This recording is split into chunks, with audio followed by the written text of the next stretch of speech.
I just want you to imagine it for a moment. You're in a band and you're travelling around the world for all your loving fans to spread your music far and wide. Of course, you've got people from all corners of the globe listening to your music. You're a massive artist.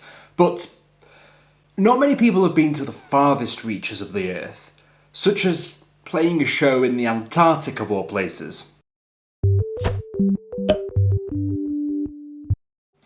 Hello! Welcome to Brain Spill, the laziest show on the internet. My name is Tank, and today we're talking about the heavy metal juggernauts Metallica, and the fact that they were the first musical artist ever to play every continent on Earth. That's right, all 7 continents, including the Antarctic, giving them a Guinness World Record in the making. Crazy how a band can reach such heights. The American heavy metal band originally formed in 1981 in Los Angeles, eventually forming into one of the recognised Big 4 thrash metal bands alongside Megadeth, Anthrax and Slayer.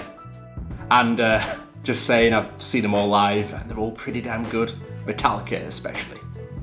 Metallica are just one of those bands that keep the grind going and crank out music to critical acclaim, becoming easily metal's most successful and best-selling bands of all time, winning 9 Grammy Awards from 23 nominations, and its last 6 studio albums with back-to-back debuts at number 1 on the Billboard 200. Being a band that's this successful, it's hard to think of new and interesting ideas to try and challenge yourselves to reach new critical acclaim. Selling out shows around the world and being as successful as they have been, it must be increasingly difficult to think of anything new or original, or something to aim for to try and become the first at. I mean, most stuff's already been done. Selling out shows all around the world and really being one of the most successful bands of all time, it must become increasingly difficult to set yourselves some new goals, objectives or challenges to try and achieve new things in your career. I mean, when you're Metallica, you've got pretty much everything you need already. I mean, it's easy for them to go and just do another world tour and make a bunch more money that way, but that's not that special. They've done that hundreds of thousands of times before. No, they need something particularly special to put on their resume. Something truly unique that no one else has ever tried before. Or if they have, they clearly haven't been successful, because I don't think there was anyone beforehand that has actually gone out of their way and performed a live musical concert on every continent on Earth. So yes, I can imagine that most big bands on Earth have played most continents, with the exception of being Antarctica, mainly because there's not really anyone there to play to, apart from a few wildlife researchers and also the local penguins. So really, there's not really much point for many people to go there, musically wise anyway. There's no real reason for people to venture to Antarctica to see a band. Antarctica has about 1,000 residents in winter and upwards of 5,000 in the summer, which a lot I imagine probably don't like Metallica. If you think about them, it's a pretty big job for anyone to go out to Antarctica, let alone set up a live performance to perform for everyone. Meaning that nobody really had a reason to go to perform. Until now. The first rumours of this going ahead came about when the drummer of the band, Lars Ulrich, gave the following quote to a San Francisco radio station. "There's a very interesting thing coming our way in December. There's another frontier heading in Metallica's direction in December. Which, if anybody even knew that I just said what I just said, they would hunt me down and silence me. But there is another frontier coming in December, which we're very excited about." Yes, Metallica were embarking on their journey to perform on every single continent in the space of a single year, including Antarctica, which was the frontier that Lars was talking about in his interview. In the same calendar year, following the tour dates in North America, South America, Europe, Africa, Asia and Australasia in 2013, the band set the record after they entertained 120 scientists and competition winners through a Coca-Cola competition in Latin America. They played in a transparent dome at Carlini Station in Antarctica. However, in order to meet the International Antarctic Protocol to preserve the fragile local environment, Metallica played the show with absolutely no amplification whatsoever, which must have been pretty strange indeed. But yes, I'm fully on board for preserving the environment, so fair play.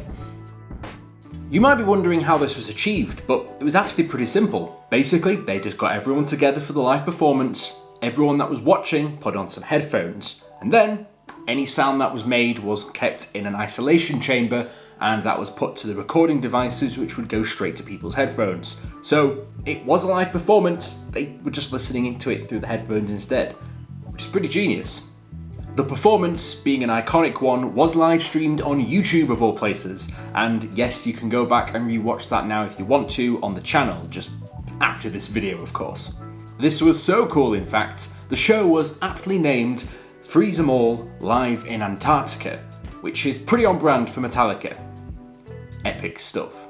For anyone that's ever seen Metallica play live, you know for a fact that James Hetfield will normally start playing his guitar and then maybe shout out where he's playing to the audience. It must have been pretty strange for him to have shouted out the words Antarctica instead of wherever he normally plays. This wasn't just a single song, no, it was a full set. I have the set list right here.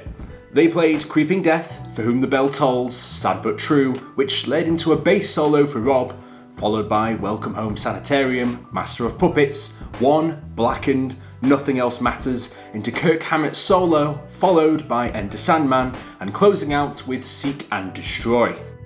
Not gonna lie, I looked at the set list and was very disappointed they didn't play Trapped Under Ice.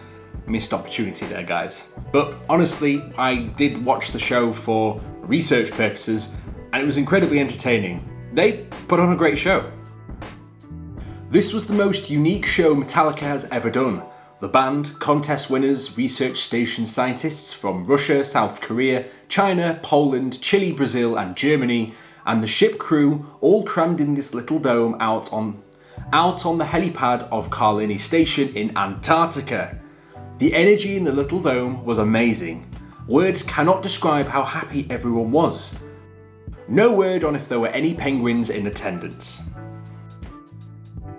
James Hetfield, even during the performance, even said to everybody there that being able to perform on every continent on Earth was always a dream of the band, and they were thanking everyone for making this happen, which is pretty awesome. However, although they are the first artists to, as far as we're aware, play every continent on Earth, they weren't the first band to play Antarctica. Nope, someone else beat them to the punch.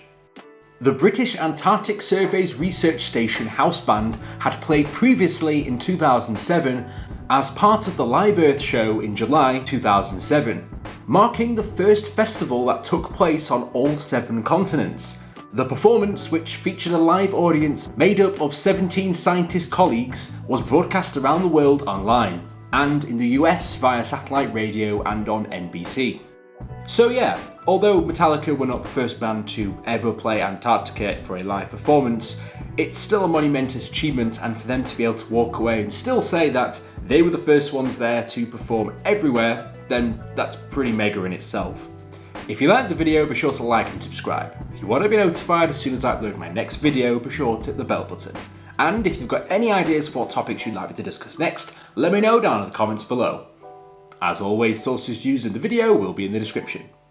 So yeah, in the wacky world of things that I hoped happened, I hope that one of those research scientists gave their headphones to a penguin nearby and introduced them to the wonders of Metallica. And who knows, maybe all the penguins are there rocking away to Creeping Death wearing those headphones. But you know what?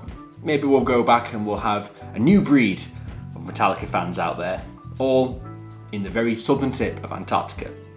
I'll see you guys in the next video. Fantastic.